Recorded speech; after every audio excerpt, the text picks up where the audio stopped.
Wow. Well, hello everybody. Welcome to Sky Tour Livestream. Look at this. What a way to enter into a new beautiful night. Uh, and just want to let you know, Daryl is here with me. Hello, Daryl. How are you? Hello, Mark. I'm good. You? Hello, everybody. Just fine. Just fine. You're doing all right? I'm good. You? Yeah, I'm good, man. Good. I figured we'd start off with a beautiful summer object tonight because it's high enough now. We can check it out right away. And it's the beautiful Lagoon Nebula right here with the beautiful Chinese Dragon Nebula right up there. It's just stunning, you know. So I want to welcome people who are coming in. I want to say hello to Renee Cruz, who was first to be here. Hi, Renee. RGPX is here. How are you? Shay is with us. And Creeptasia's here. Laura Newbert's here. Hi, Laura. I mean, look at that, Laura. That's just stunning. I mean, you can't beat that, man. I tell you. So it's just beautiful, beautiful, beautiful. And I want to remind everybody we do have a Patreon. Okay, we do have an Etsy store, which you can see up here. So patronize us and go to our store and pick something up. We've got almost 100 products up there that are based on all of the photos we've taken. And why would I do that? Well, I do that because we need to be supported. We've got to have some kind of support, and your support means the difference, between being able to keep doing this and not. So we're doing good, and we are in the final stages of actually getting the new camera for this telescope here. This camera is great, as you can see, but we're getting one that's going to allow us to zoom way in and see like features like this little squiggle of dark nebula here. We're gonna be able to see that with a lot more detail. Now I'm gonna zoom in just to show you what we've got now. Okay, and I'm gonna show you that as we zoom in. Okay, you can see it's pretty detailed. All right, you can see some nice detail in here. But imagine being able to go in twice as far and seeing a very, very much sharper detail. That's what we're looking for, and that's what we're going to get with this new camera. Camera's already been ordered, so it's on its way. And when it gets here, Marianne and Tara will head out to the observatory and install it. It'll take about 5 minutes to install. So we got everything set up, so it's just a swap. Okay, that comes from, I think, to be careful about it, good planning. All right. So let me see if I can change our colors here a little bit. Get a little more red into this nebula. Yeah. Oh, I thought this was still. So this is a live stack, huh? This is a live stack, yeah. Good Nebula, Yeah. The I lagoon. think. It's the lagoon. All right. And I can pull us back just a little so you can see some more of the detail that's hidden in the background here. See all this other beautiful nebulous detail hidden out here. This is a very, very dangerous and hot region, you know. Beautiful but deadly.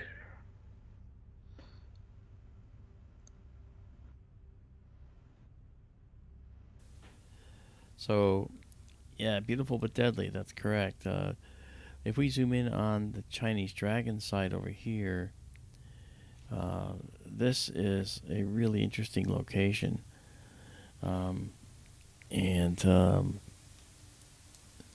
you'll see that it has a beautiful reflection nebula right in there.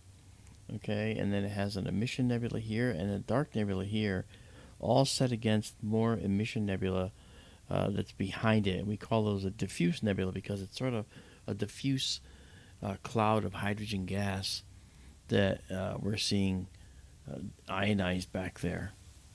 All done by the hot stars in the region. It's pretty cool. Hello, Prow. How you doing? Good to see you. And Sam S is with us too now. Hey, Sam.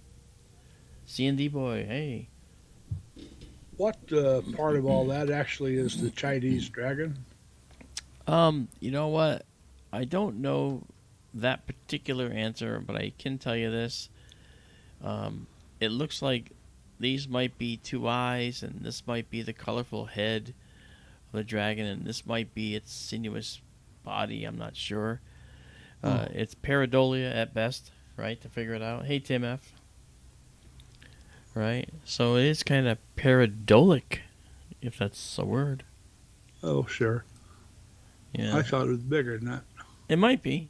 But I got to show you. When you look up here, okay, let me see if I can bring us over just a bit more. Okay. There we go. If you look up here, here's another beautiful region. This is a blue reflection region. Let me zoom in on that a little, because it's so cool. All right, watch this. All right, so now we see this area right here. Let me drop it down here. Okay. Look at this. There's a dark nebula in here, and we see a little bit of a blue fringe. That blue fringe is caused by starlight that's being scattered by the dust particles in here. And it's the blue light from the stars in this region. This is an emission area from a hot star in the region, maybe one or more. And then we have this blue reaches over the top of the emission nebula, so it dominates in this particular region. It's really cool. It's just really amazing. And so I'm talking about this little finger right here that we're seeing. Okay, right there at the end of that arrow. So that's neat. I've got a number stacked here already. I started doing this before we started going, and we're at 50 stacked images right now. Whoa.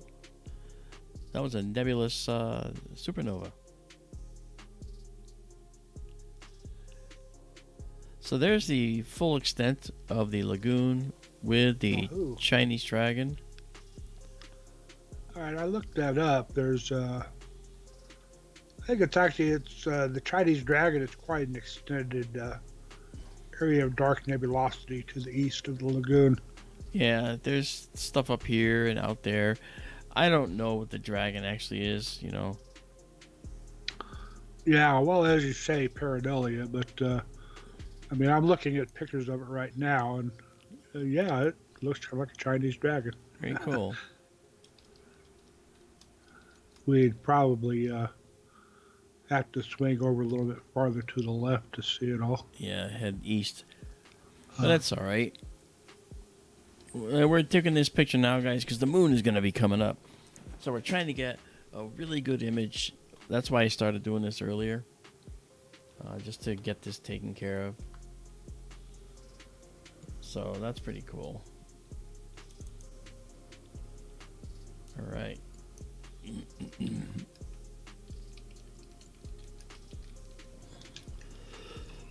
All right, now let's see here.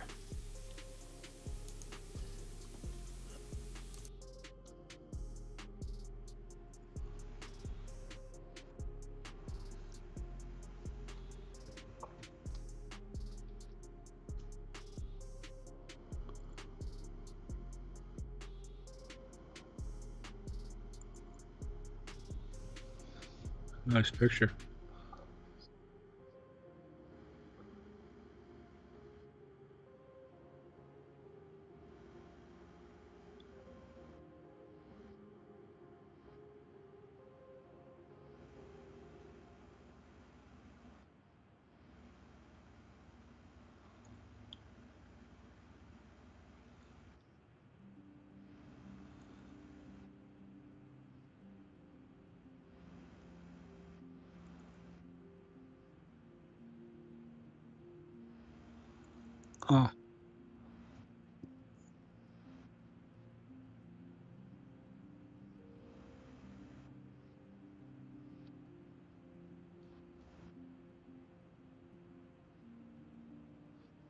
In just a second, I'll post a link for the location of the server tonight.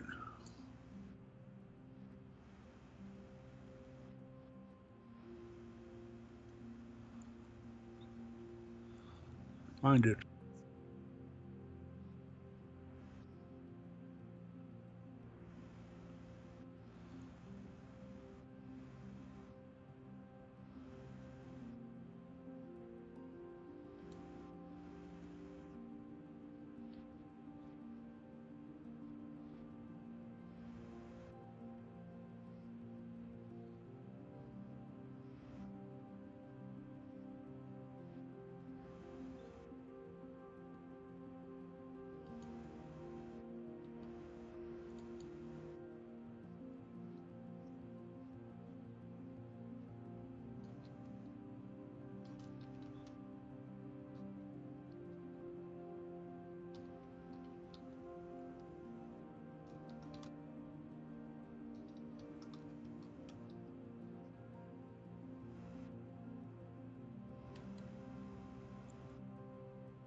Mark, Izabela says you're muted.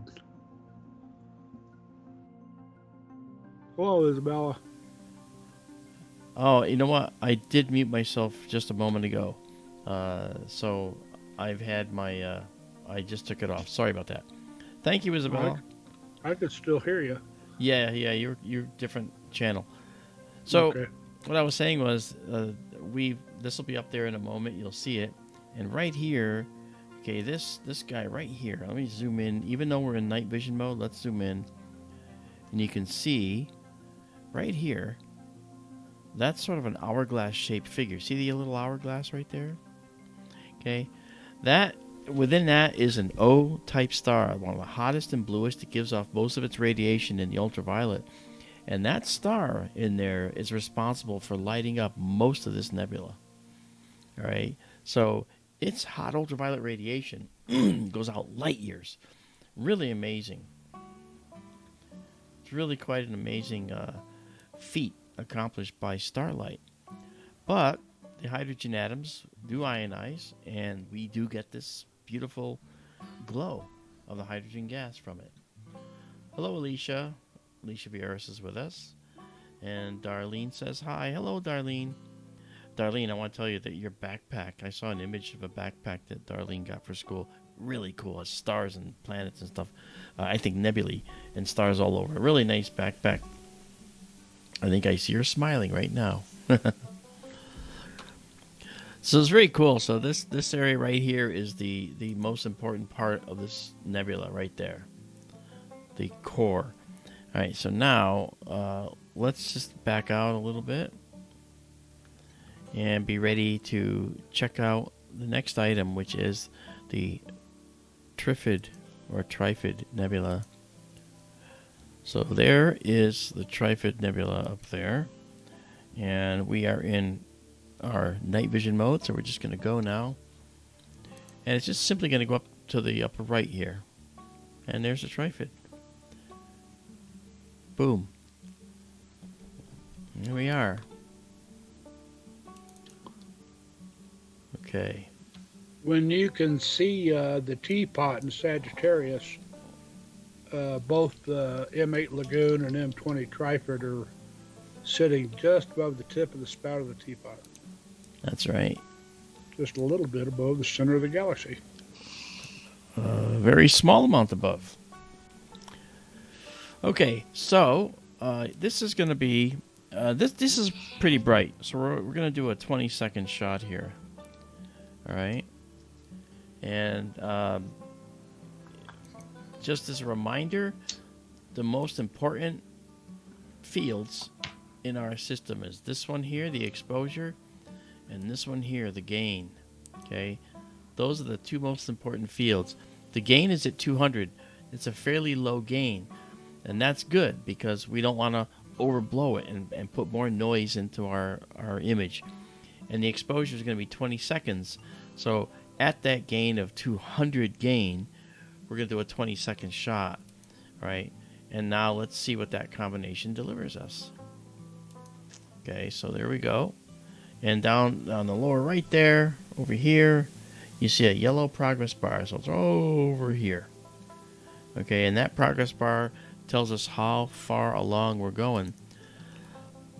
All right, so we're now stacking, and we should see the first Trifid Nebula image in, well, a second. Here we go. There it is. That is so pretty. That's an amazing nebula. Mm-hmm. I'm going to color correct. Okay. Now we have very little sunset light. We do have some, but it's nearly gone. The final vestige. It's pretty dark out there now.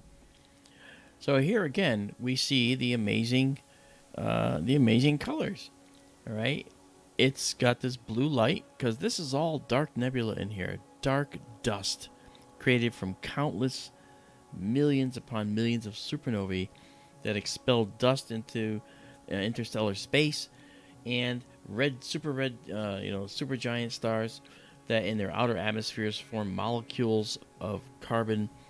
All right, that was all expelled during supernovae as well.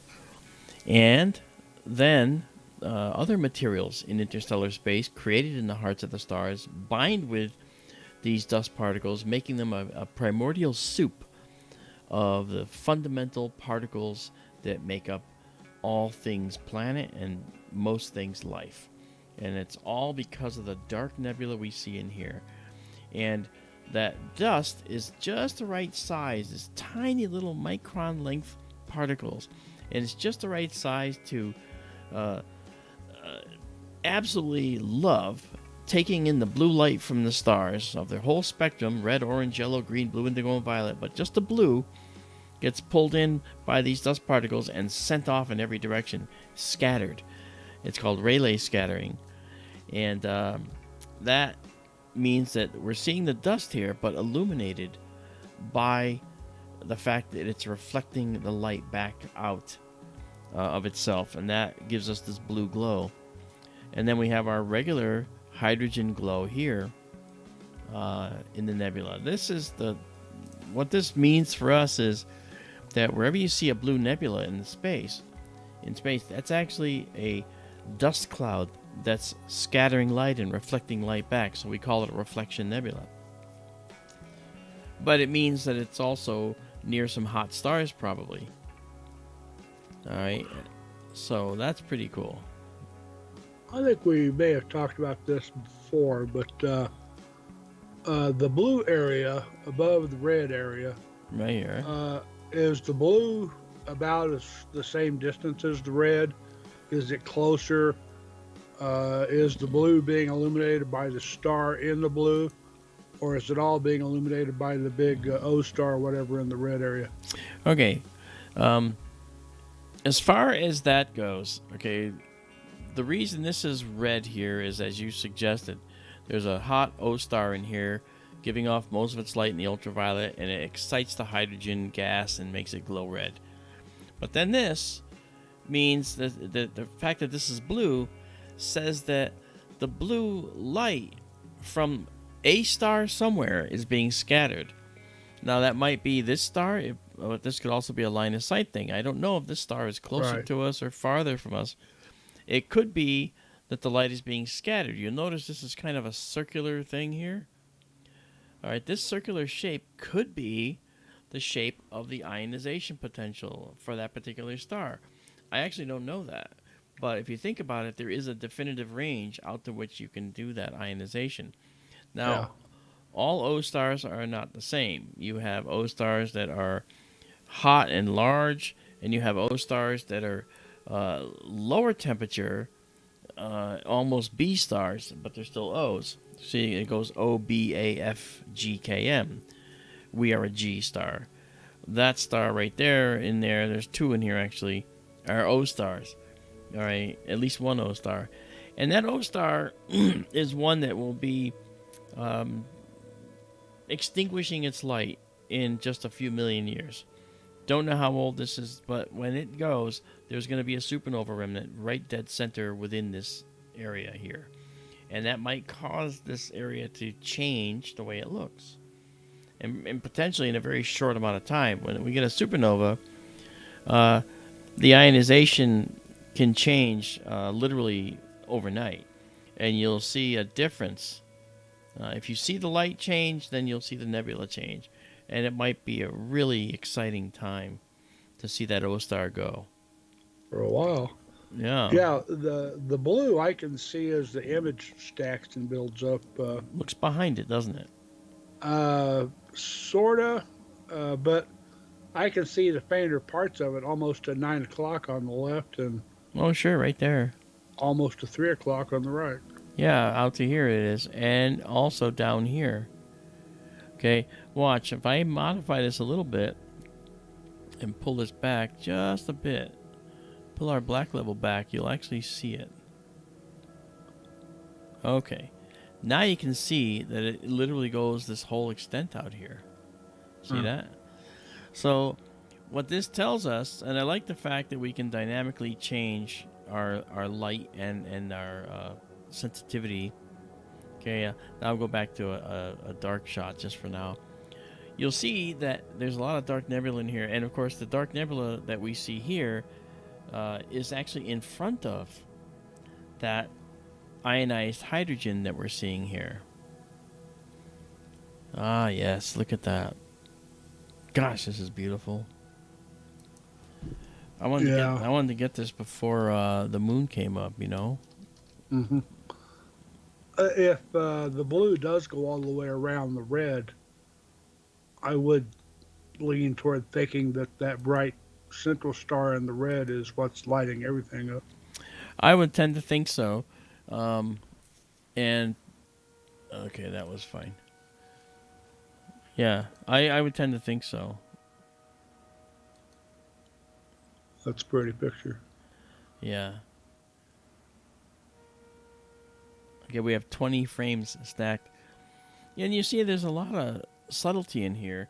And now that we did that, let me actually just do a little enhancement. Let me kind of sharpen things up. So watch the nebula now and watch how sharp these little lines become as I put an algorithm in play here. All right, watch this. Look at that. Look how sharp these lines just became, and look how the detail now you can see. Everything just became a lot sharper. And I'll be saving it exactly as seen again for that as well.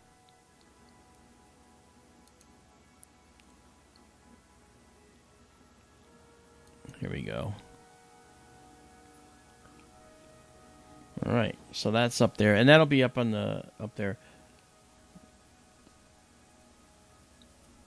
Thank you, Izabela, for putting that posting up there, and it's good to see you here with us. Donald Kunzer, hi, how are you? I almost didn't see you there. Michael Galia's with us too. Hey, how are you, man? It's great to see you guys. You know, as far as the notice on the streams, I know that that's sort of a bit of a problem. But we're now streaming to multiple platforms. We're streaming to, obviously, YouTube. We're streaming to Twitch. We're streaming to Trovo. We're streaming to Facebook and Rumble. Okay? So, unfortunately, I can't set up the streams ahead of time and and be able to then send out a notice and say, hey, we're about to stream, you know, and the stream is waiting for you, and you can come in and start chatting before the stream starts. That doesn't happen anymore. And I'd do it if I could, but I don't see a way to do it yet. So I'm sorry about that. You have to launch them all simultaneously, right? Yeah, they all have to get launched simultaneously. Yeah. Okay, we have 26 stacked. I'm going to save it now and save exactly as seen for a second time. So now there'll be 2 sets of Trifid Nebula images up there. But let's now zoom in, shall we? Yes, please. Let's see what we can see in here. And by the way, the new camera is going to allow us to see details in here that are even sharper than you see here. Literally by twice as sharp as you see here. The new camera is going to allow us to see that. And it's I just literally beside myself. I can't wait to see this. Look at that. Yeah, it's beautiful. Go in a little more. I know, I'm just like soaking up the view. We're zooming into the nebula here. Here, let's do this. All the gradations in the red, that's really something. I know, isn't it? As you often say, it seems like we see more now than we used to. Yeah. Yeah, you look at the differences here, and you can see, actually, see right here, you see this little line right here, this little kind of looks sort of gray in here. That's actually blue. That's actually some scattered dust that's overlying this, but it's not as dense as the stuff here. And so you can actually see there's some blue overlying, and so it's possible that this blue is enveloping, the dust is enveloping the entire nebula, but it's just overcome by this red here. I'd love to see a study on distance for all these objects in the Trifid Nebula. Well, I can see the blue faintly down to about 7 o'clock maybe. 7:30, 8 o'clock. Yeah, it's down here. I see it very much so. It's easily out. It's easily shining. Actually, it looks like it's out here even so. Yes. That's incredible. You notice the stars are a little elongated. I saved it before I got that, I think. So I think that the last 2 that I saved won't have that. We have a little wind out there, so that's what's going on.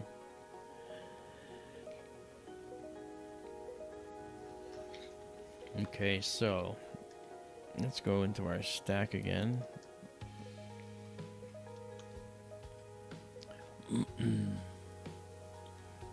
Boy, that's beautiful. Look at that.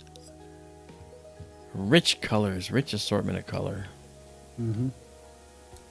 Let's dock up our thing here. Beautiful. Okay. So we're good now on this. So we're gonna let's go back to our night vision mode. We're gonna get out of the stack for now.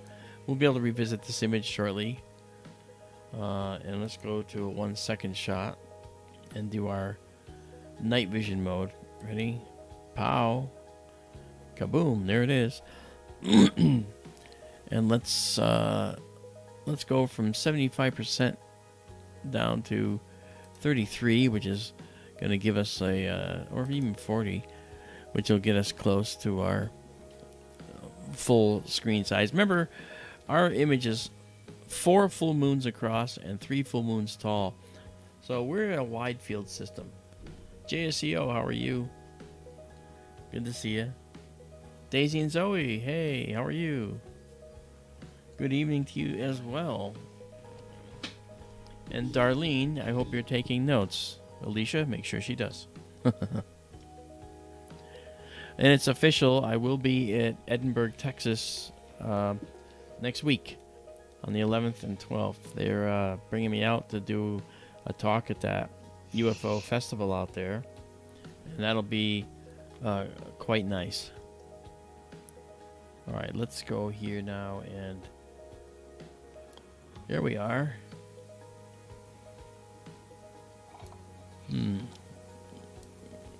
Top of the teapot. You know, it's true. Oh, wait.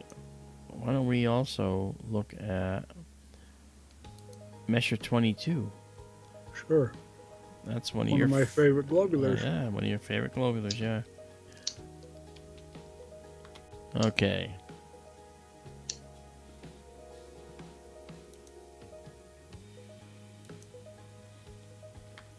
There it is.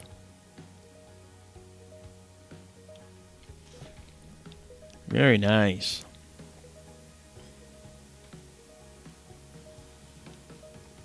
All right, we're just gonna move up a little bit. Just center it up. That's really pretty, Daryl. Yeah. Okay. I still had good eyes. I used to be able to see this dimly, naked eye. Since my eyes got old and the light pollution got so much worse here, I can't pick it out naked eye anymore. Oh, yeah.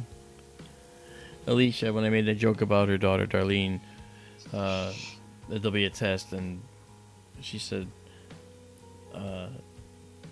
Darlene says that there's no test before school starts, you know.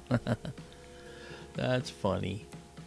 All right, so let's do just a 12-second shot of this, because that's all we need for this. And we'll come out of night vision mode and go back into our live stack, and we'll review the Trifid Nebula one more time. That is up on the server, so no worries about that. And so we can clear it now. And now, bam, there is our amazing Measure 22. And we're going to notice that Measure 22 is going to get better with the next exposure as the noise is reduced. So that's cool. And I can do something about that right now. Bring this down.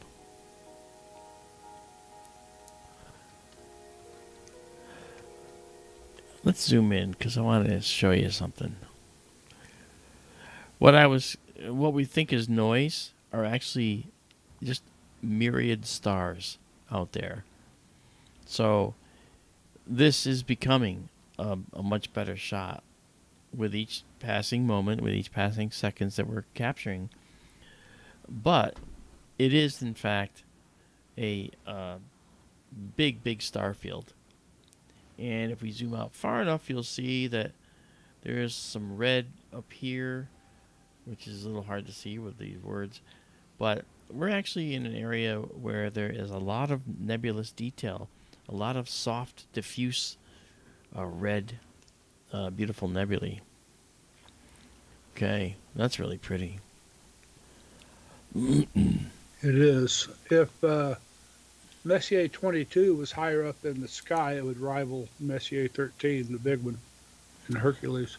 I am certain that is correct. And it's not just, it's not just guesswork. That's actually true, because it's really spectacular.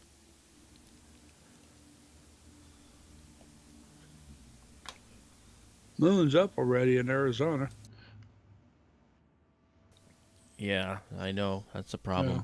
But Just a couple of days past full, and yeah, we got a couple objects out here before the moon ruined it for us. That's not ruined yet. Let's go see though if we can capture one other thing that might make it worthwhile.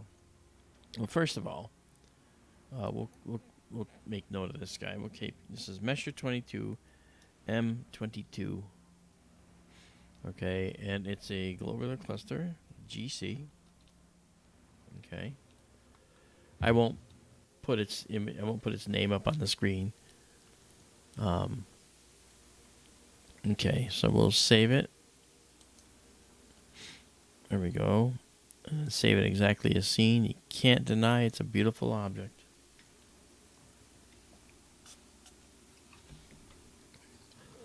Okay.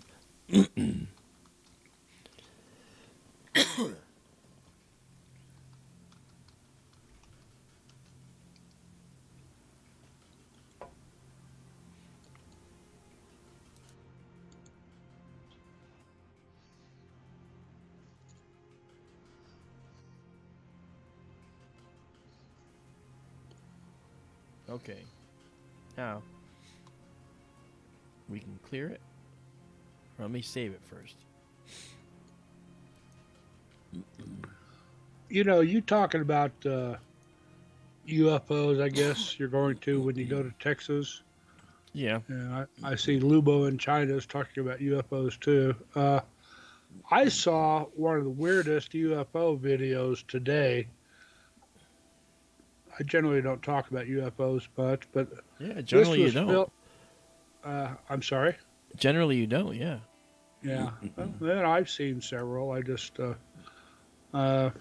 some other time perhaps. But this video I saw today, it was filmed in Cuba back in 2019, Okay. and I'd have to see if I could find it. I thought about sending it to you earlier today. I wish I had. Uh, it was one of those dumb MSN articles at the opening page of, Yeah. when you open a new window, MSN pops up. Yep. It was one of those silly clickbait articles, but it was really one of the trippiest looking UFOs I've ever seen. I should see if I can find that. What's it? Did it look like a ghost? Like it had a trailing thing behind it? No, it had a weird light inside it that was sort of spinning around. It looked like it went out of focus for a second, and then came back in. Wow. And on the shape of it, I have a hard time explaining it. Okay. But it looked like there was like a bar of light in the middle, slowly spinning around. All right. I'd have to see if I can find that. I won't do it right now. I have a message somewhere. Hang on. All right. Let's see if we can go to the Omega Nebula. I'm going to take a picture of the Omega Nebula, which is just north of where we were, and you'll see it pop in. Here it is. And it's also called the Checkmark Nebula and other things. But I want to show it to you because I want to take a longer exposure and see how much the moon is affecting us right now. We'll do 25 seconds. No, 20 seconds. That's all we need. Okay. Here we are. And we're guiding now.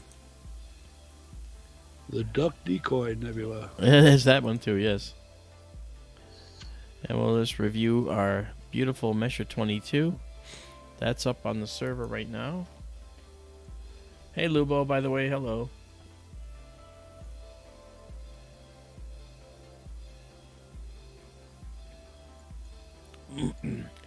Lubo says people pay more attention to the they pay more attention to me. Let's rename this to UFOs. That's beautiful, though. He says they pay more attention to UFOs than real science. Yeah, what we have to do now is see if we can make UFOs real science. This is Measure 17. Okay, and this is the Omega Nebula. Okay. That's pretty. With the moon just past full and up, it's kind of amazing that we can filter out a great deal of the moonlight and get something that looks like this. Not bad. Look at that. Look at all that beautiful subtle nebula that's around it too. This is not the Trifid, sorry.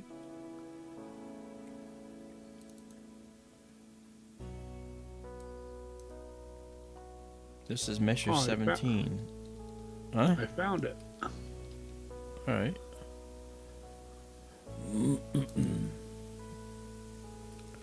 Laura Newbert asks if Betelgeuse has exploded yet. Yes, so what's happened is the answer is we don't know. And Betelgeuse, anyway, again, the distances are given as anything between, I've heard 500, I've heard 750. Let's just say between 500 and 700 light years away. So it's going to become a problem for us to predict when it's going to go. But if we are capable of predicting it, it'll be because we see a stream of neutrinos coming to us from somewhere in the direction of Orion. If that's the case, I'm sure there will be assumptions made and telescopes pointed at Betelgeuse to capture the supernova in process. Because the neutrinos are the first things that get to us. Neutrinos are high energy particles that basically have the ability to basically travel through the Earth. And most of them get through the Earth without even stopping. There's many going through you right now. And if we can get neutrinos and capture them in some way, then we'd be able to have a clue as to where a supernova is occurring. And that's what this is all about. That's what we do.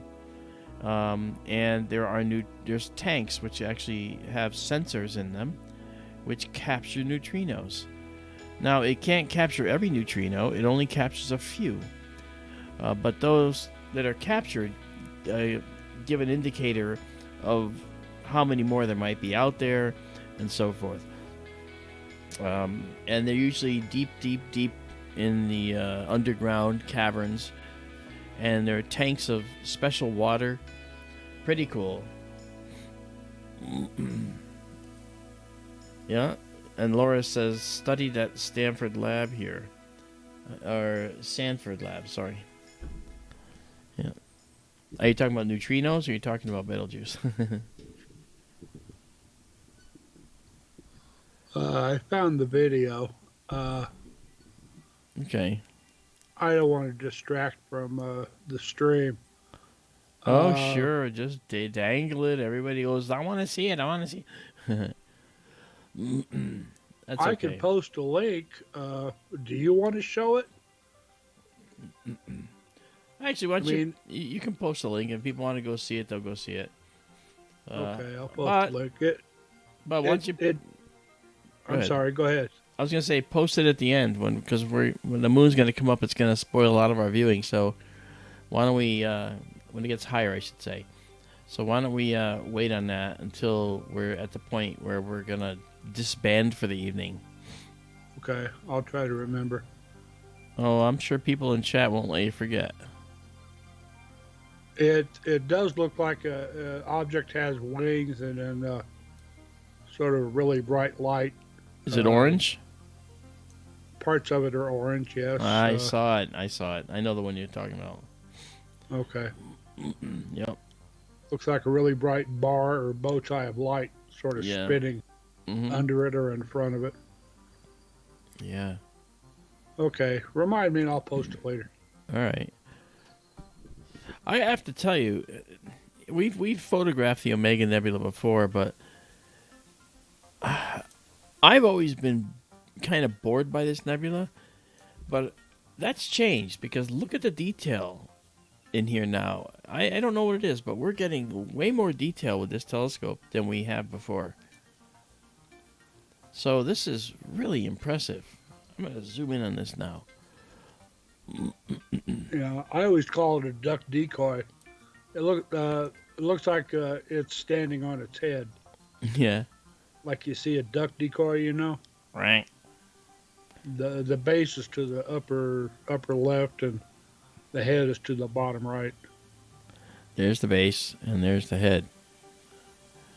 Right. Michael Hedrick's with us. Hey, Michael. Glad you made it.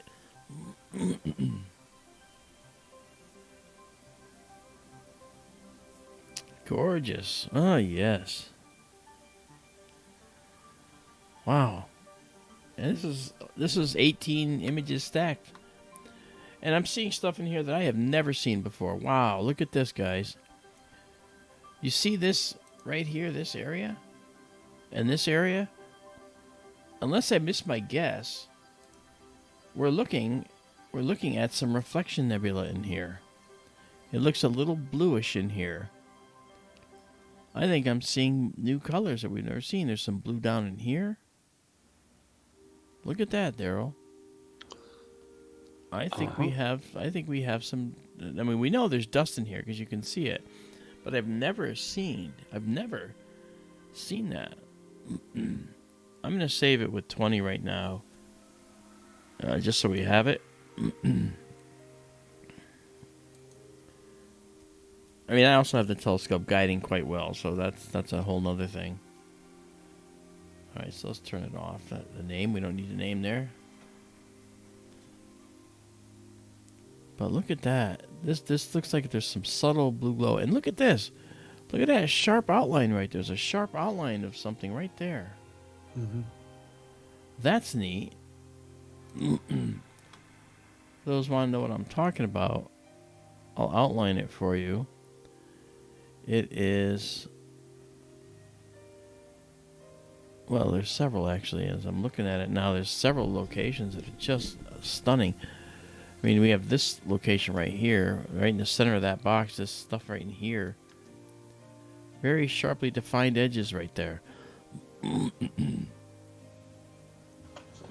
That's really good.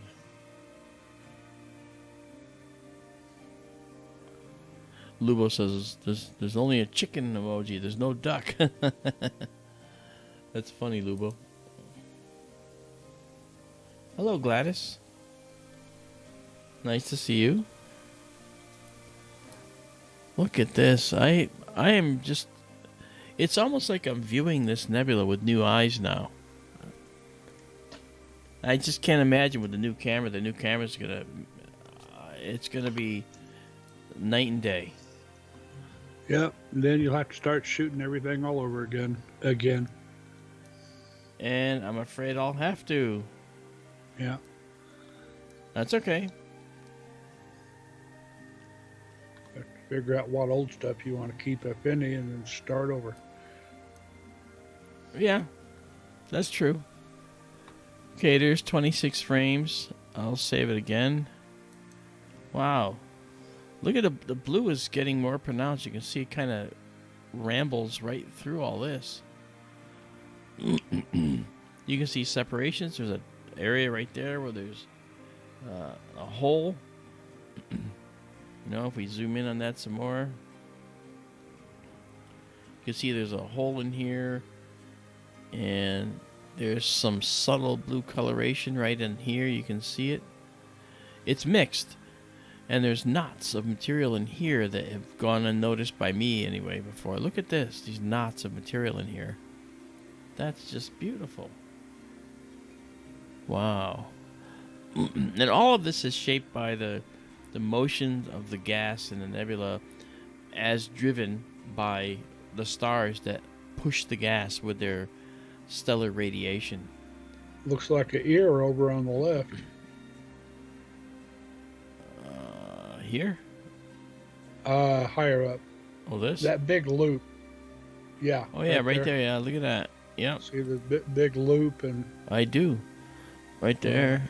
Kind of like an ear. Yeah. I mean, it actually looks like a monkey face, because here's the eyes, here's the nose, here's the mouth, there's the ear of the monkey, there's the top of his head, and then the beard of the monkey or whatever, neck. Interesting. I am amazed. This is really a beautiful looking nebula. Alright. 31, I'll save it one more time. And save exactly a scene. There we go. Okay. That's really pretty. Alright, well, I'm going to clear it now. See, that's what one image looks like. And then when you stack, it ends up looking, you know, way better, as you saw.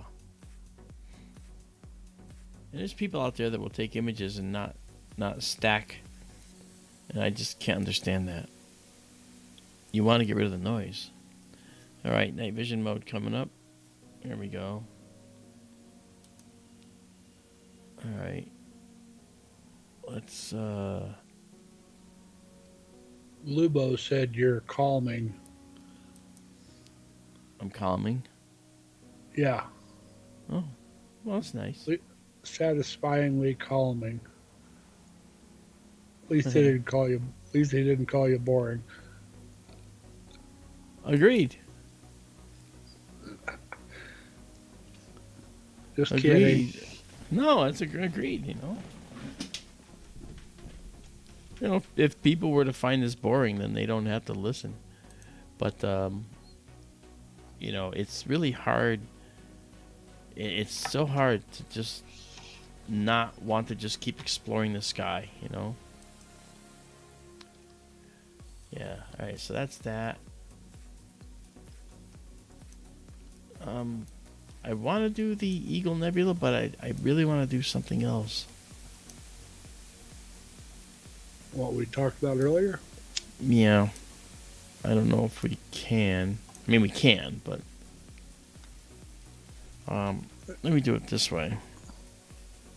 I don't know if Cepheus is high enough yet. Well, we're going to find out.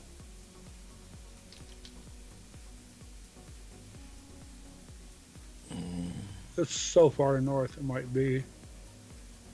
Yeah.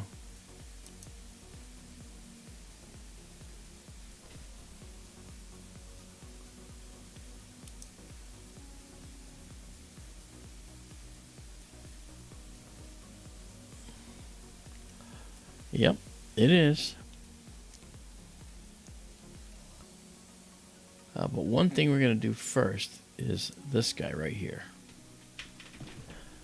That star.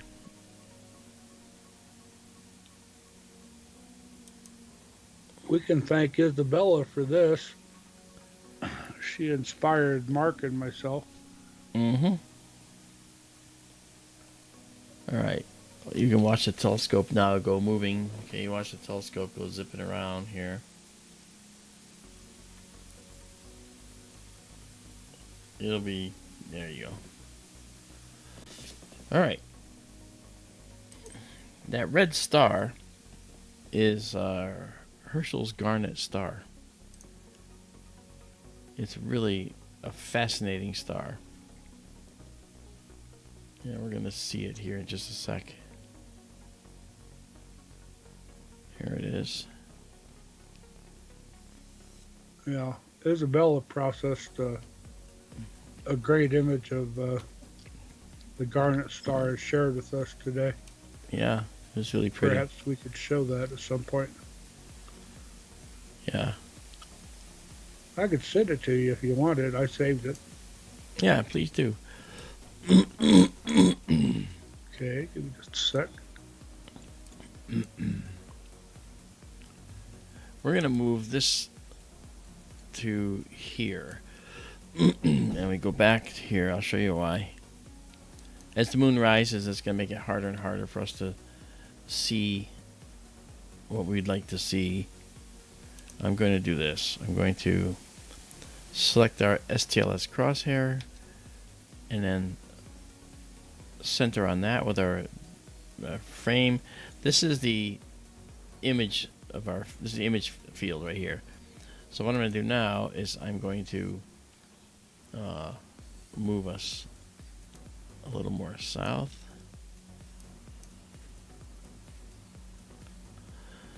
Have the Garnet Star a little higher because you see a nebula coming in here. That's good. Okay. So let's go back here. Okay, I sent it to your chat, Mark.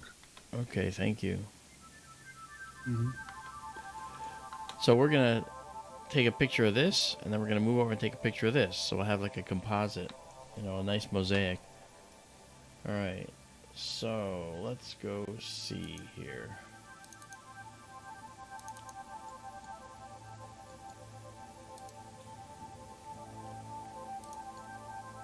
Yeah, that's really pretty. All right.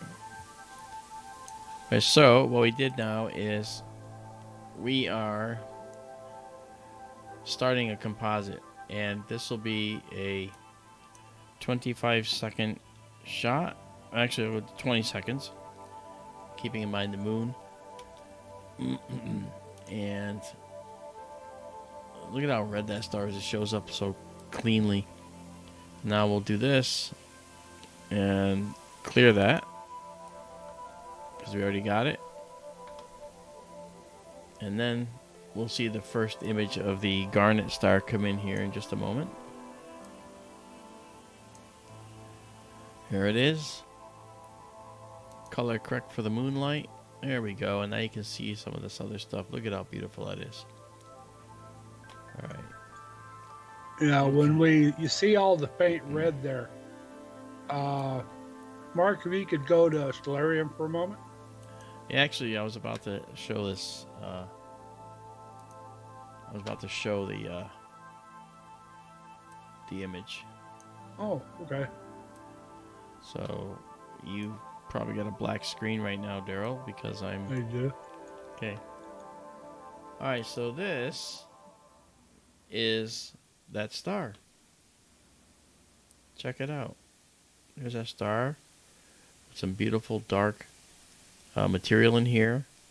That's beautiful. Really, it's just stunning. Yep. Very nice, Izabela. Very nice. Okay. I gotta go back to our music now, sorry. Very nice, Izabela. That's beautiful. Thank you. Okay, so that's what's hidden behind here. Now, you'll notice up here at the top, there's this little thing right here. And I think that's a nebula, Daryl, that you were talking about before. See that green thing right there? Isn't that it? I'd have to look at her picture again. Like this guy right here, isn't that it right there inside that box? Sure looks it. It's quite green in her image. Yeah. I think you're right. I think that's it. Okay. All right, well, we're doing 20 seconds. And as we keep going, we're getting more and more image. You can see that it's coming in clearer and more green. Okay, we got 7 stacked here. Nice. This is really pretty. Yeah. Well, I started to say a minute ago, Mark, can you go to Stellarium for just a second? Sure. Okay. Okay. I've got too much going on here. If you see that big red area, the Garnet Star is there at the lower left of it at about 8 o'clock. The whole red area has a name. It's IC, blah, blah, blah. We just had it, IC 1396 Nebula. And over on the right side of that is the elephant's trunk, which we've shown before. When we look at this, is the star is called Mu Cephei, or Herschel's Garnet Star, also known as Arrakis.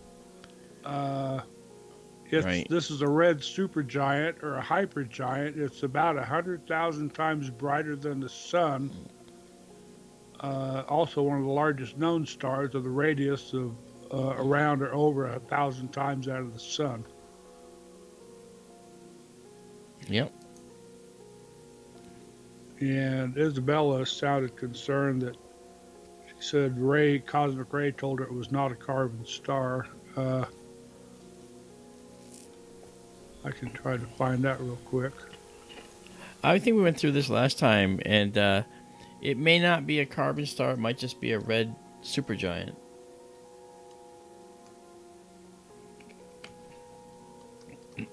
So yeah, so let's go see what we got. All right, so we're up to 12 right here. You can see a lot of the detail here in this part of the nebula. It's really stunning. And when we have 13 shots now. I'm going to save the name, change the name. We're going to call it Garnet Star and Elephant's Trunk. It has begun fusing helium into carbon. They don't call it a carbon star yet. Maybe when it gets a little older. It is approaching the end of its life. Helium into carbon means that it's reached that effectively the phase after hydrogen burning. Okay, and after hydrogen burning, when the hydrogen runs out in around the area in the core can no longer put out as much energy, so the star begins to collapse. When it collapses, it's getting a little hotter. The core is getting hotter, and then as it gets hotter, it radiates outward with a lot of energy, and when it does that, it causes the outer envelope of the star to grow. So that's the first time the star becomes this red giant, a red supergiant. Then, as that core collapses more and gets hotter, helium finally can fuse, because you need a temperature of 100 million Kelvin for helium to fuse into carbon. And once you reach that threshold, now the star starts to get a little bit, brighter.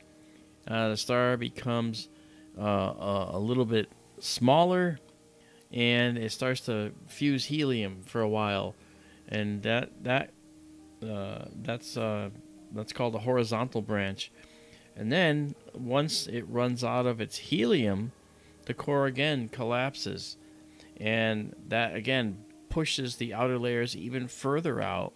And now the star is in what's called the asymptotic giant branch. It's that next and final stage of its evolution. So it grows into this massive red supergiant. All right, and during that time, the star could be so big and distended that carbon isotopes that are dredged up in this convective outer envelope of the star actually come to the surface and can stick around for a long period of time, and these carbon isotopes can form atoms and molecules at the surface, because the distance from the hot core of the star is like the equivalent of from our sun out to Jupiter. So at that point, even though it's still within the star, the temperature is so much cooler that molecules can actually exist out there. And that makes dust. And basically that's like a soot. And depending on how much of that dredging process occurs, you could end up with certain carbon isotopes at the surface, and it will turn the star a real ruddy red color. And that's why we'll see a star that we call a carbon star. All right. So it's possible that the dredge up process has occurred in Mu Cephei here, and if so, its red color can be attributed to some of the reddening of its light caused by a lot of that soot that it's made in its outer atmosphere. And that's what a carbon star is. And it has its own they have their own designations for the carbon stars. Okay, in our Hertzsprung-Russell diagram. So I think it's pretty interesting. And of course, as is important to understand, all of those compositional changes in the outer atmosphere of the star go into making materials that will become the foundations of life somewhere else. Now, every red supergiant isn't going to explode as a supernova. Okay? A supergiant can then shrink down and become a white dwarf. It depends on how much mass there is left in that star and what it started with. Okay, we're at 26 here, so we're going to just save this area right now. Okay, and then we'll save it exactly as seen.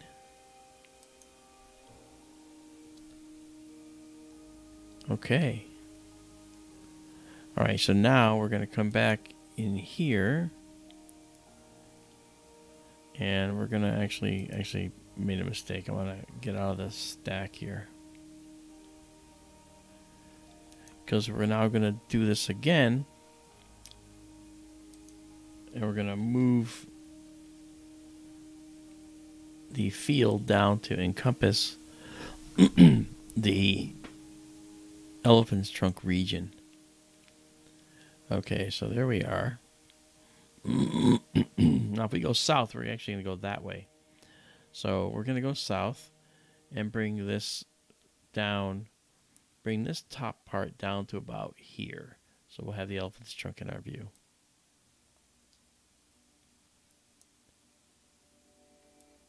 Here we go. Like it was actually just outside the field of view. Yeah. Getting close. Okay. Let's do this now.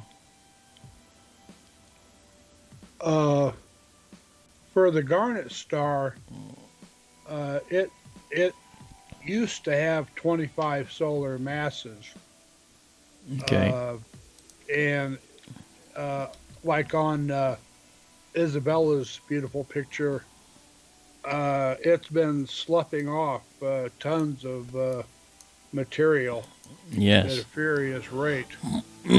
And you can see that in her picture. It's so big, I dare say, I mean, they call it a hypergiant, that it'll probably still have enough mass to go supernova. And big bada boom. I would be willing to bet that's true. All right. Let's see what we got here. We're guiding now. We'll do a 20-second photo again.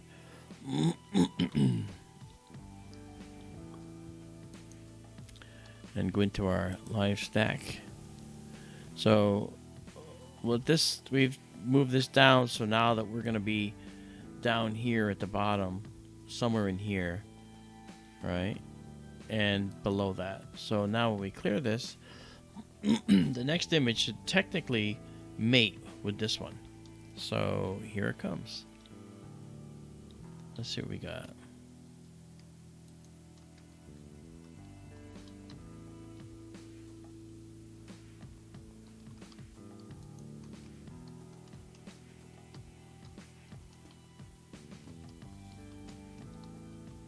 There it is over there. That's the trunk.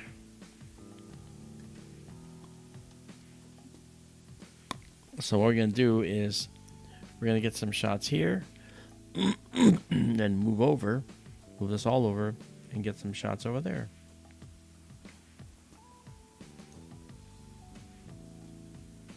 The moon is past full now, I think, so it's going to interfere a little bit. Yeah, it's about 2.5 days past full. If I remember correctly, it was It's waning gibbous. full about during the daytime on August 1st. And in fact, August has 2 full moons this month. It'll be a blue moon. That's right.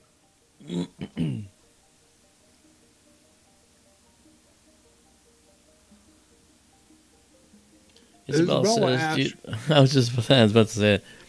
Do you Go think ahead. the nebulae from carbon stars are different than the nebulae from regular stars? It's possible, Izabela, that there might be more of a composition of carbon atoms available to the interstellar medium when you have a carbon star, different isotopes, perhaps. So, it's all about the ratio of different carbon isotopes at that level. So it's pretty set and cut and dry for stars of a particular mass and particular size that are carbon stars. They'll have a predictable amount of carbon isotopes in their outer atmosphere. But it'll be a slightly different composition in a nebula than in, say, a regular non-carbon star. Because if it's not red, you don't have a carbon components out in the outer atmosphere that are reddening the light because they're made dust molecules.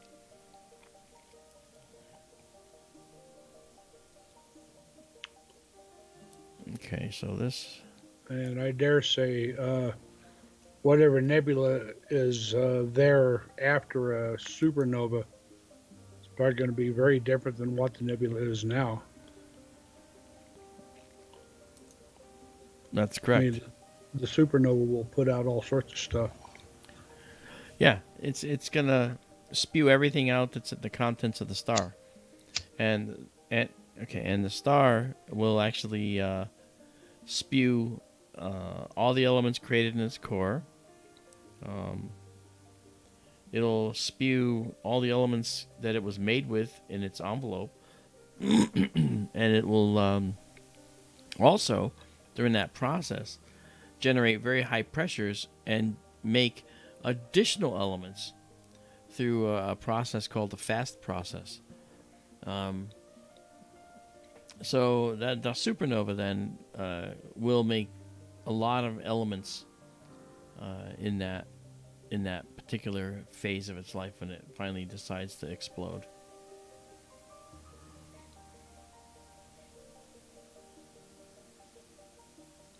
I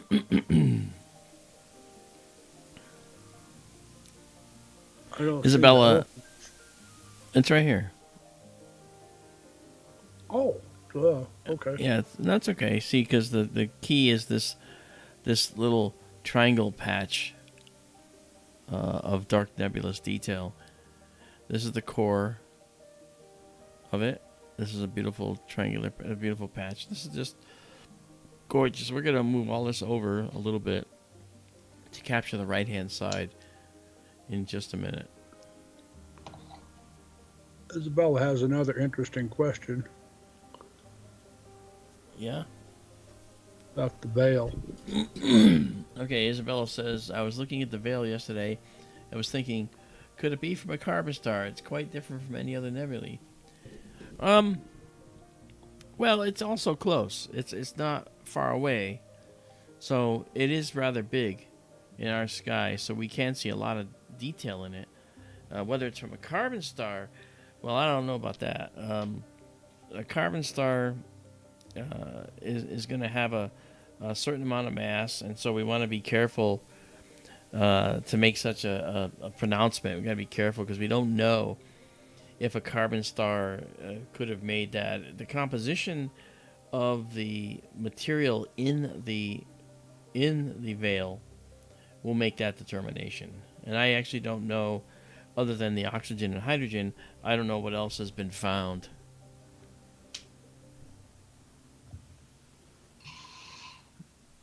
So, hard to know.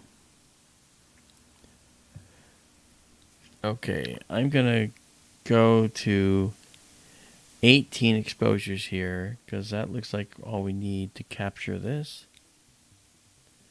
And then I'm going to go to, there we are. So I will save this here. No, that music doesn't mean it's ending. It just happens to be part of the playlist. Play this exactly as seen. Yeah. All right, let's see here. And in case you're worried about it, we'll start it over.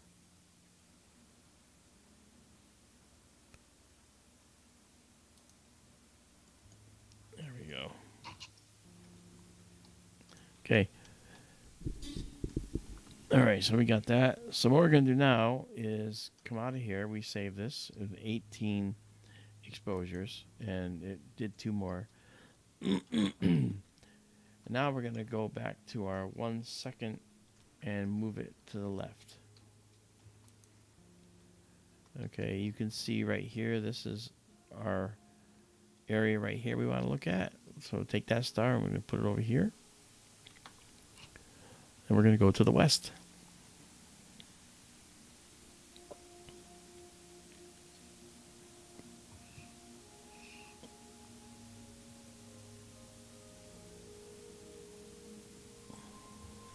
Mark, could you excuse me a moment, please? Sure thing. Be right back. All right, I'll be right here. Okay, a little more. This is cool. Okay. Thank you guys for coming out, by the way.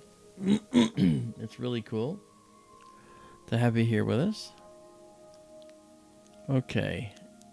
And now what we're going to do is do another 20-second exposure. It's important to keep the exposures the same. You don't have to take the same number of stacks. Once you get past a certain noise level, you can even it out, but you got to be close. So, all right. So now let's do 20 seconds here. We're getting good. We're getting well. And let's get out of night vision mode and go into our live stack. Oh, yes. That's where we were. And now this will be over here more.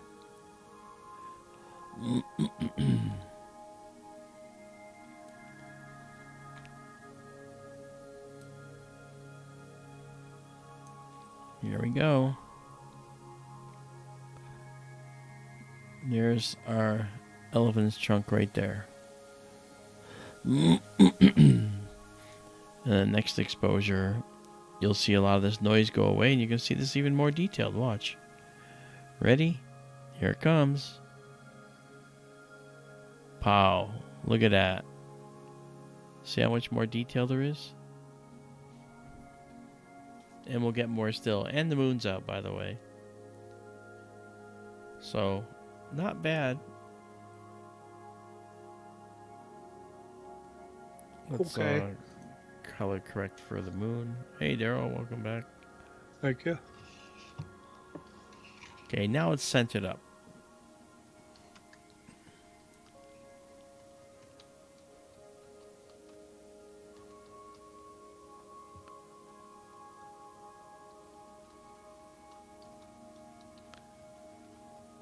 Yeah, so there's a lot there. Really pretty.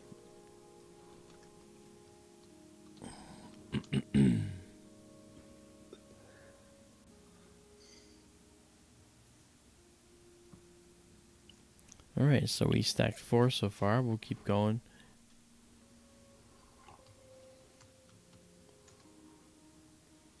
If you guys know of any objects you'd like to see for future streams, let me know. If you'd rather just let me drive, well, that's fine too.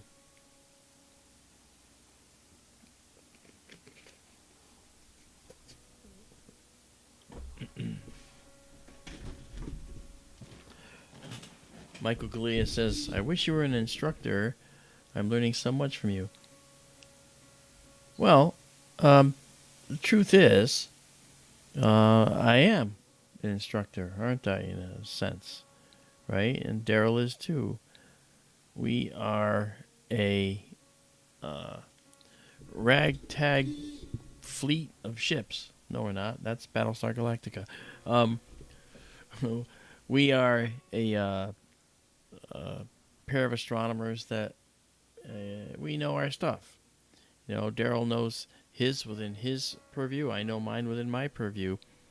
And together, we can give you a more rounded out view of the cosmos. Creeptasia asks, is it naturally red like that? Yes, this color that you see is a hydrogen emission from hot stars that are ionizing the hydrogen gas. And when it does that, it causes the gas to glow. And in hydrogen's case, it glows red. In oxygen's case, it glows green, greenish blue.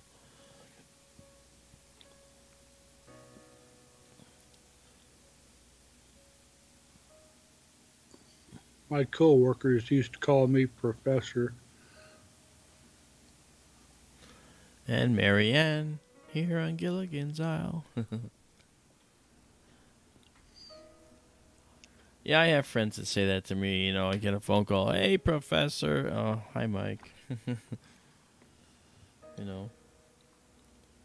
Well, it's all right. You know, I mean, we do what we can for people, and we help them figure out interesting anomalies in the night sky. Yeah. But we do our homework. You know, it takes us time to figure things out. All right, color corrected tonight. You can see that the red is more pervasive here. You know. Oh, I had a big toolbox. I was a industrial mechanic. I had a big red toolbox. The thing weighed like 500 pounds. All the tools in it, and one of my artistic coworkers actually labeled the professor's toolbox. I've had That's other cool. people call me that too, though, through the years. Uh, anyway, I used to do this back in the 90s. I did public programs and held star parties and stuff like that. Hmm. Then it got to be too much like work, and I quit doing it for a while. And now it seems like work again. Oh Put it no, here. this is fun. Yeah, Uh, we're exploring the cosmos, and that's a little different. yeah, and it keeps me engaged, which is a good thing. Hmm. I don't know if I'm like Nathan Johnson in The Jerk or something. This is my special purpose. He hates Uh, these cans. uh, it got to be too much like work when they got very demanding of my time. The state park system, in particular. I used to do Yep. programs for the state parks here in Colorado, and Okay. did one or two down in New Mexico also. Uh, well, I did it when I would take my summer camping vacation, and then they got really demanding, and they started trying to tell me when to take vacations so I could come do other programs for them. It got to be not so much fun after that. Yeah. I actually just applied for a residency, an astronomy residency. It's only uh, between 2 and 6 weeks though, at the Grand Canyon.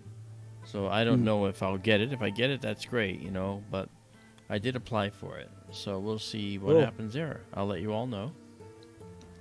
Um, and if I do get it and I'm out there, you can come visit. And I'm gonna be running programs at night for everybody. If I get it, I don't know if I will, but Uh, I'm I'm the I'm qualified. yeah, the star parties are always fun. Uh, I don't know. The public programs are fun too.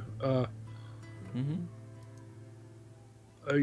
I'd get to see. I mean, I'd have a crowd of 100 people at the lecture, and if I saw one person, the light bulb go off over their head, have that aha moment that Oh I yeah, thought it was worthwhile. that's magic. And at the star Great. parties, just to see people's mind getting blown, actually looking through the telescope, Hmm. that was always worth it.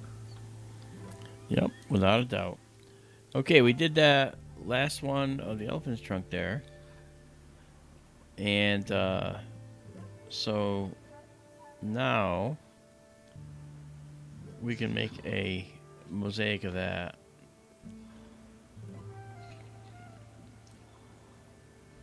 But with the moon up, it's not gonna leave us a lot of room. Iris needs darkness. We can't do that one. It's better in the dark, I should say. Renee Cruz has a question for you. Okay. Should we try the cat's eye? That's bright. That's cool. Like Uh, there's another one that's gonna benefit from the new camera as well. yeah. Let's go check it out.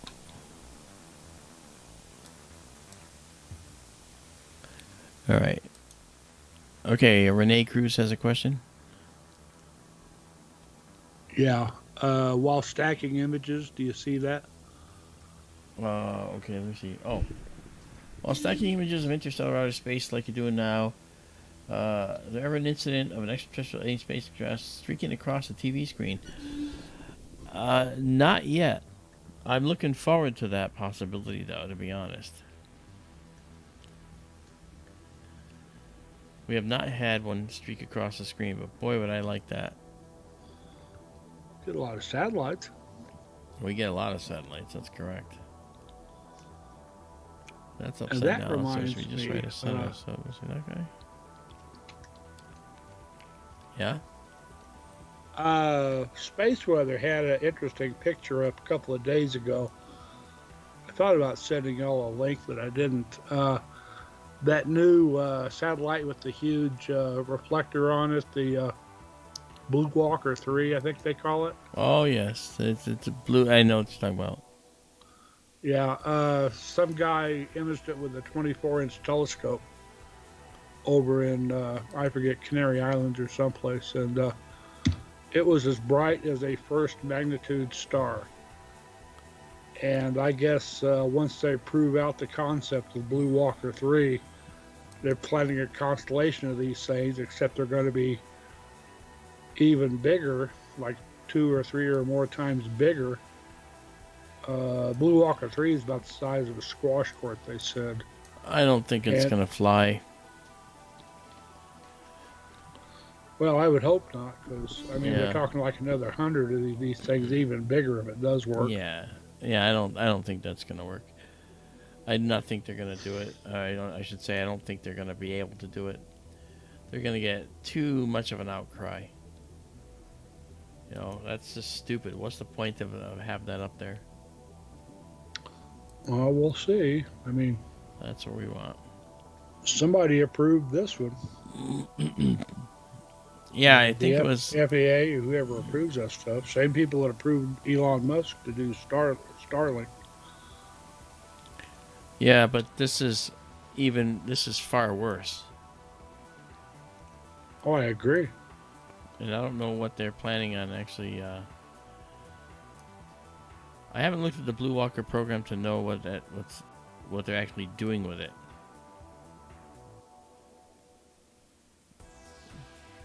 Do you know what they're doing with it? Well, it's another sort of like Starlink, I guess. It's like for remote internet, something of the sort.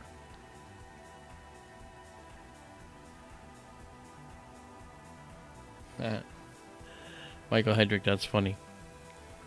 He says, "It's okay, Mark. Spock will take it out." I hope so. He says it's cell phone from space. Okay, so let's get this here, and then let's go over here. All right. So that'll be our location. I'm wondering if I'm seeing clouds here. We better go look. I'm wondering if that's what we're seeing. Let's start up our AllSky Cam. And let's take an image. It's only a 10-second image, but it's all we need.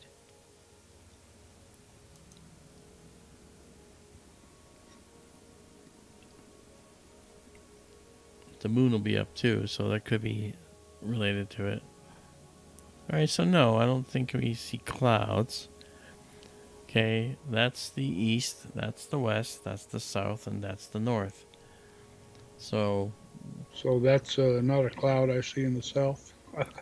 that is not. That is a bird poopy, Right. as usual. Okay. As you can see, we lost our bright sky, or lost our dark sky for tonight. So let's just do this guy right here and check this out. We'll try this with 25 seconds, because there's some faint areas in here that are really cool to see. Seeing that President Green image, that reminds me of something I don't think I sent it to you the other day when I was talking about filters, fast F ratios and stuff. Yes. I ran across something a guy said that, and I saw this 2 or 3 different places, the dew shield on an SCT telescope can affect the flat frame.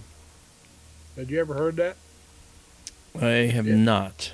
It made an effect rather like that green screen was showing, where it was darker in the middle. It Okay. affected the flatness of the flat frame. Interesting.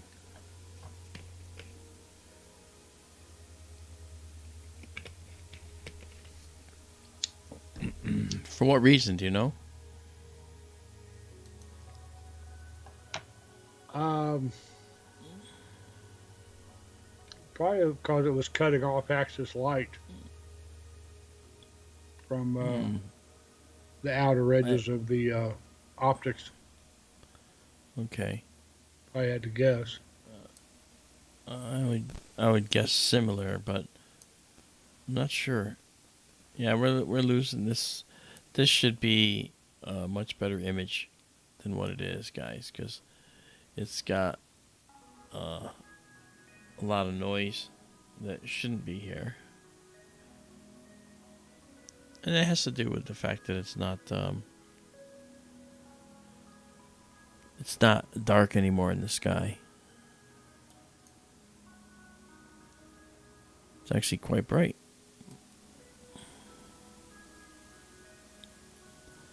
So if we drop this down, try and pull out some of the noise so we can see some of the detail in here. Michael, you'd probably have to be at like orbital altitude, What's he above asking? the atmosphere to get away from a full moon lighting up the sky. Oh, that's probably true there, Mike.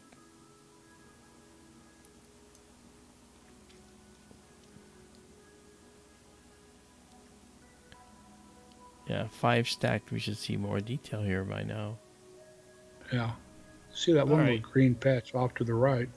Yeah, that's a good little Yeah. Well, I'd wondered. I know oxygen you did 3. another image of the cat's eye recently, and all the faint stuff came out around it, which I don't remember ever seeing before. Yeah, and the reason that it's there was because it was quite dark. Yeah. Let's pump this up and see what's really there. Okay, so you can see more detail stuff around there, but as we said, it's not. Um, the moonlight is now taking over and spoiling our shots. But you know what? It's okay. We got a few great shots in tonight. Um,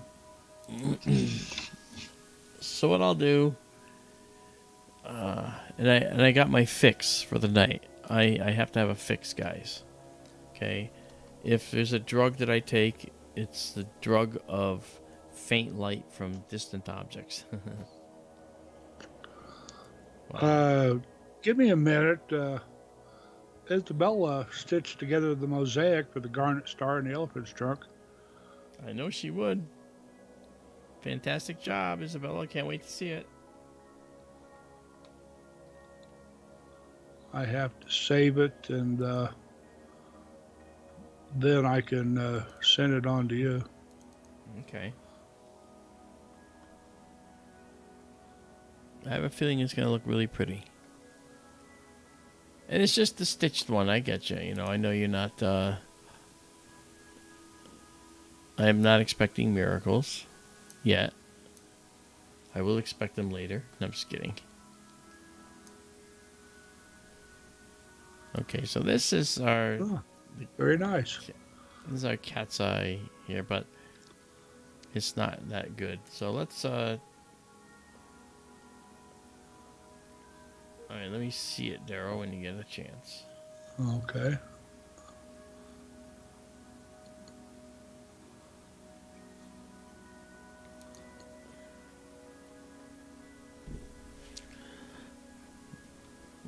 So hold on, folks, while we get this stitched image together.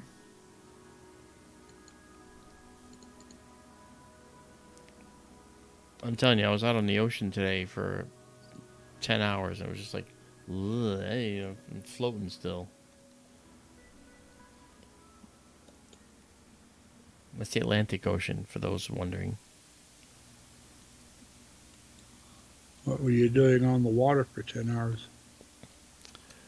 Just cruising around in a boat. It was just sort of a fun day. Cruise around and turn back into our own wake and go plowing across the wake. Boom, boom. All right. I'm looking for some, in this image, some faint satellites that might be in the image.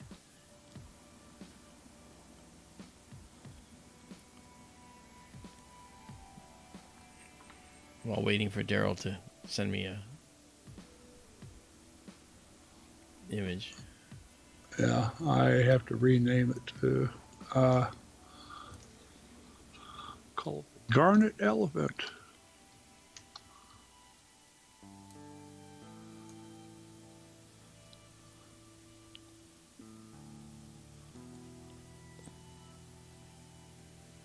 We're waiting.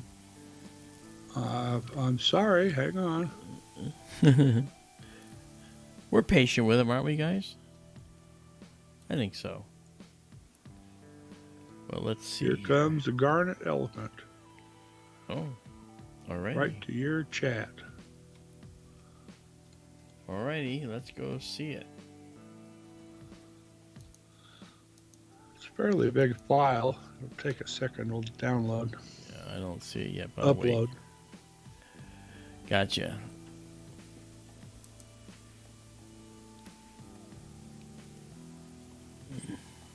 It has that Hubble mosaic dark corner in it.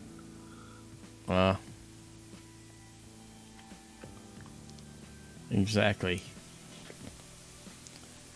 Okay, should be complete. It's in your chat. Yeah, I sort of see it.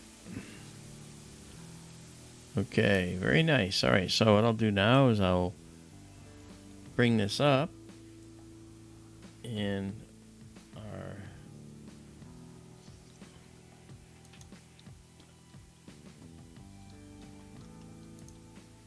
there we are.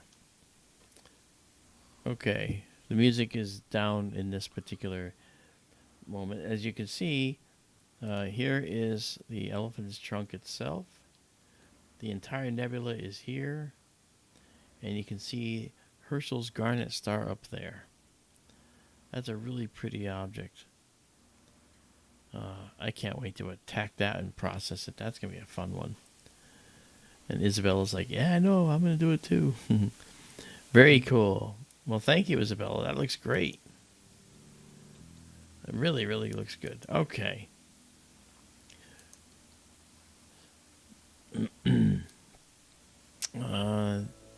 I don't think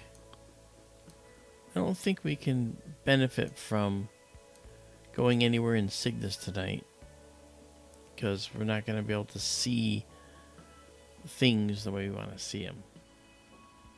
The moon is a little bit too bright. And her mosaic, it looks almost like the Garnet Star is what's lighting up the whole nebula and the elephant's trunk. Yeah, I know. I know it's actually a different star lighting up the elephant's trunk, but it sure looks like it.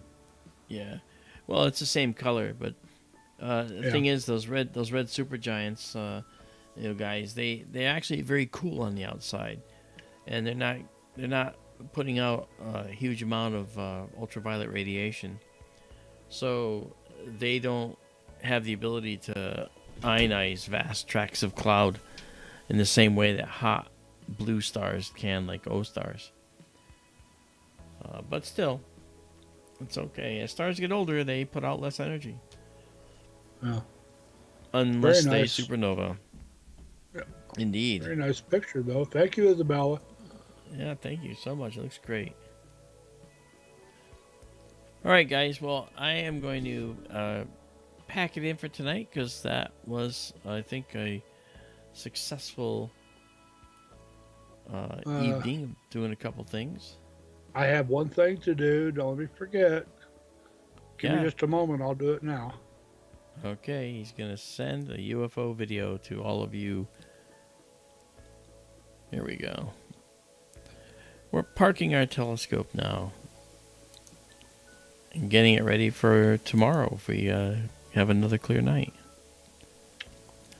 Well, it's been the monsoon out there, so what they call monsoon is like occasional rain during the day. And unfortunately, when we see monsoons out there, it means that we end up with some clouds, and you can't do anything when there's clouds. Okay. Okay, there's the link to the Excellent. video on YouTube. All right, we turned off the telescope now. You can see the screen is now blank. So we're going to disconnect.